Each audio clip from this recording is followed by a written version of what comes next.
This time we're going high end with it. All right, let's get into it. Hey guys, it's Felix with Bars and Cigars ATL, and as I mentioned, we're trying something different and we're going top shelf with it. This here is the Cognac-Legend 1863 Cognac. And I know a lot of you guys may isolate Cognac to being a fall or winter spirit. However, I think based upon the grape variety used and the profile that Cognac often gives, it could be a year-round spirit, good in spring, summer, fall, and winter. So I want to talk to you today about the Cognac-Legend 1863. This is their celebratory bottle to give homage to the creator of the brand, Anthony Hardy.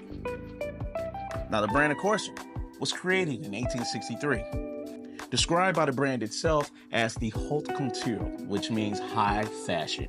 So I'm expecting an elegant profile with beautiful aromatics and a beautiful bouquet of flavors. Before we get into that, I want to tell you a little bit more about the spirit and the region that it was grown in.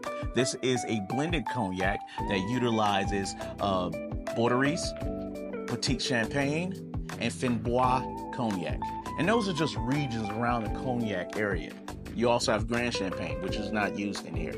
But just like with cigars, regions play a big part in the flavors that a cognac is going to give you. So with that in mind, let's not waste any time and let's get into it. As usual, we're going to take a look at the spirit itself, talk about the texture, talk about the color, then we're going to talk about the nose that is going to give you the aromatics, and then we'll take it to the palate, see what type of flavor it's going to give us. And then I'll give you my summary or thoughts at the end. All right? So you know about the brand, you know about what it's made of. Let's not waste any more time. Before we actually pour this, I just want to talk about the bottle itself. It is a beautiful bottle, a beautiful brand that just recently went through some rebranding as far as the color itself. I believe if you have an older version, it may be actually have a label on it versus this here. But again, it is definitely high fashion, something that can sit on your bar and be a presentation piece as it stands. But let's get into it and let's pour it up. And I actually am a fan of cognac. I've been drinking cognac for roughly 5 years now, and I've really appreciated the profile that it's given me. This is my first time having the Hardy brand itself, but again, it's well known, it's been around for ages, and they're just known for having a very adventurous profile and palate. So I'm really excited to get into this one. As usual, we want to talk about the color. And as you can see, it is a very, very dark amber, little notes of brown in there in the color as well. Really nice color, very deep. It looks as if it was aged in oak for a long period of time. I do know that this blend itself has a blend of ages between 2 and 12 years, so wide variety. And again, those different regions take different times to actually mature. So some may mature at 2, others 5, and others 12. So again, good color. However, the texture is what's standing out here. The glass is coated with, 12 to 15 streams of the spirit running down. Very viscous and thick. That looks like it will make for a great mouthfeel and texture. Really good. I mean, it is viscous, it is thick. I'm loving the color. I'm loving what it's showing me as far as the texture of the spirit. But let's take it to the nose and see what we get.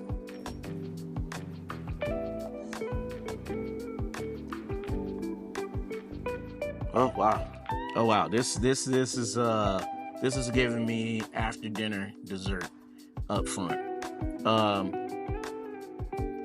You start off with what I would think is a very airy, fluffy vanilla custard up front.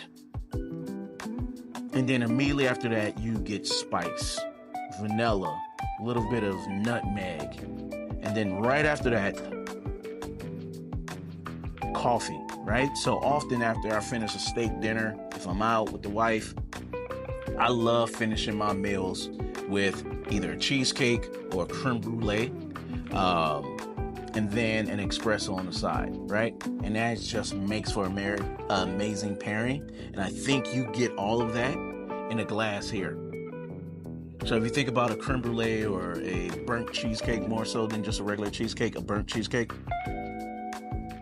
you get the char, you get the vanilla, the custard. If they do more of a citrus creme brulee with maybe orange peel or orange zest, you get that. Oh, man. But there's a touch of coffee bean in the back of that, right? Oh, man. It is such a dessert, rich dessert, right? So we're not talking ice cream or, candy. This is a rich dessert that you will find at any type of high-end steakhouse or Italian restaurant. Really loving the nose. Let's take it to the palate.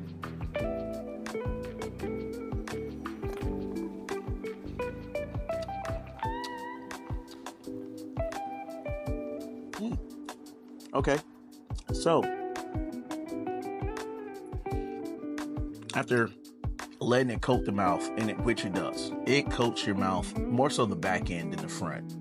I think the front went by very quick, so you only get a touch of that airy vanilla creme brulee that I talked about that's on the nose.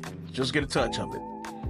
Mid palate, you're flooded with all types of spices. Again, vanilla, cinnamon, nutmeg, maybe some clove as well. Little touch of coffee on the palate, but not as much that's on the nose. But the highlight here is the mouthfeel. And early on, I talked about the texture that was on the glass. All of that is present here. It, again, coats mid-palate, back, but definitely there. The profile has depth. It has layers that are rich, that are not necessarily heavy, but heavier than some other cognacs that I mentioned that may give you apricot, peach, white grape, wine type notes. This one is a little bit richer, but with a great mouthfeel, great profile. This cognac, I think, does point more so towards either evening or fall and winter, more so than spring and summer. Mentioning that cognac could be a year-round spirit, this one has depth and complexity that are heavy, that you may not want necessarily daytime in 90-degree weather, but nighttime after a meal, or if you're looking for something that's more in line with dessert, this one would be a very good cognac to choose. But again, that spice is sweet, spicy, and then woody. And then the coffee comes in, so a little bit of that earthiness that you would get from a coffee, like a French press coffee. Very good profile here that has layers. Now, as a cigar smoker, I think this will pair well with a creamy cigar. So I would say something creamy, not too peppery. I would go with like a Dominican cigar with maybe a San Andreas wrapper with a Dominican filler, just because San Andreas often gives me, to me, some nutty and some chocolate notes. And then with the creaminess that you can get from a Dominican cigar, I think that will be a perfect pairing with this cognac here. So, to give you a summary, the cognac itself, I think, is a great homage to the creator to show those different regions of cognac that they use. Very layered profile from different, regions as well. The bottle itself runs sub $70, so let's say sub $75 just to be safe. And again, beautiful presentation, beautiful cognac. Again, aged between 2 to 12 years, so you're definitely getting your money's worth. So, to wrap it up, That has been my review of the Hardy's Legends 1863. If you're exploring cognacs like I am, or you're well versed in cognacs, I think this one is one that is not just a showpiece, but is elegant, has depth, and a beautiful profile. And if you're a cigar smoker as well, this is one that I think will be a great pairing for cigars. So guys, hopefully you enjoyed this review. Hopefully I introduced something new to you. If you haven't experienced the Hardy Legends, I think it's worth the money. Again, sub 75, you can't beat that, right? This is right behind their XO, but it's above their SOVP. So again, really good selection for the money. Share this with someone who's a cognac drinker and they may just be stuck on Hennessy or, some other brand. They definitely need to expand to the Hardy line. And we're going to do some more spirit reviews coming up as well. So guys, cut on those notifications. Let me know if you tried Hardy or another version of Hardy's, or what's your favorite cognac as well. All right, guys, Felix signing off. Light up your life.